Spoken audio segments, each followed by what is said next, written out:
বালিশে, চিরুনিতে, বাথরুমে ড্রেনে সর্বত্র চুল। এই দৃশ্যটা দেখলেই আমাদের মনে ভয় ঢুকে যায়। আমার কি টাক পড়ে যাচ্ছে? কিন্তু আপনি জানেন কি, প্রতিদিন ৫০ থেকে ১০০টা চুল পড়া শুধু স্বাভাবিকই নয়, বরং এটা একটা সুস্থ মাথার লক্ষণ। আসল সমস্যাটা চুল পড়া নয়, আসল সমস্যা হলো চুল আর নতুন করে গজাচ্ছে না। আর এর পেছনে লুকিয়ে আছে ৩জন গোপন রহস্য। আমাদের চুল পড়া এবং গজানোর প্রক্রিয়াটি একটি চক্রে চলে, যার ৩টি ধাপ রয়েছে। অ্যানাজেন বা গ্রোথ ফেজ, যেখানে আপনার চুল কয়েক বছর ধরে বাড়ে।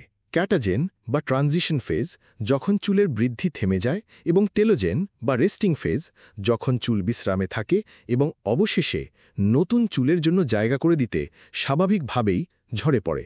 সমস্যা তখনই শুরু হয় যখন কোনো হত্যাকারী এই চক্রটিকে নষ্ট করে দেয়। প্রথম হত্যাকারী হল অতিরিক্ত মানসিক চাপ, এবং এর প্রধান অস্ত্র কর্টিসল বা কর্টিসল হরমোন।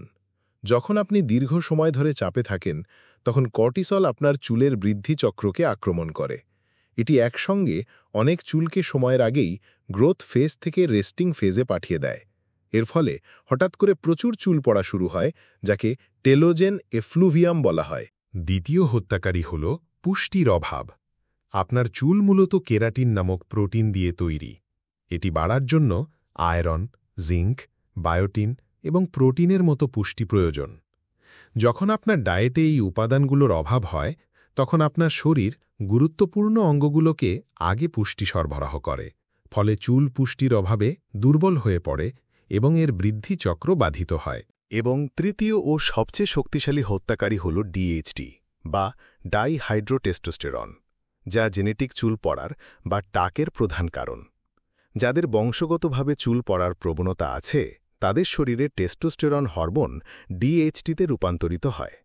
এই ডিএইচটি চুলের গোড়ায় আক্রমণ করে সেগুলোকে ধীরে ধীরে সংকুচিত করে ফেলে। এর ফলে চুল পাতলা হতে শুরু করে এবং একসময় সেই জায়গা থেকে চুল গজানো পুরোপুরি বন্ধ হয়ে যায়। এই হত্যাকারীদের বিরুদ্ধে লড়বেন কিভাবে? চাপের বিরুদ্ধে মেডিটেশন, ব্যায়াম এবং পর্যাপ্ত ঘুম। পুষ্টির অভাবের বিরুদ্ধে প্রোটিন, আয়রন এবং ভিটামিন সমৃদ্ধ সুষম খাবার। এবং ডিএইচটির বিরুদ্ধে এর জন্য বিশেষজ্ঞের পরামর্শ নেওয়া জরুরি, কারণ এর চিকিৎসা ভিন্ন। যে কোনো গুরুতর সমস্যার জন্য অবশ্যই একজন ডাক্তারের সাথে কথা বলুন। সুতরাং চুল পড়া নিয়ে আতঙ্কিত হবেন না। আপনার শরীরের প্রাকৃতিক চক্রকে জানুন এবং এর পেছনের কারণগুলো বুঝুন। কারণ সঠিক জ্ঞানই হল যে কোনো সমস্যার বিরুদ্ধে আপনার সবচেয়ে বড় অস্ত্র। আপনার চুলের যত্ন নিন এবং সুস্থ থাকুন।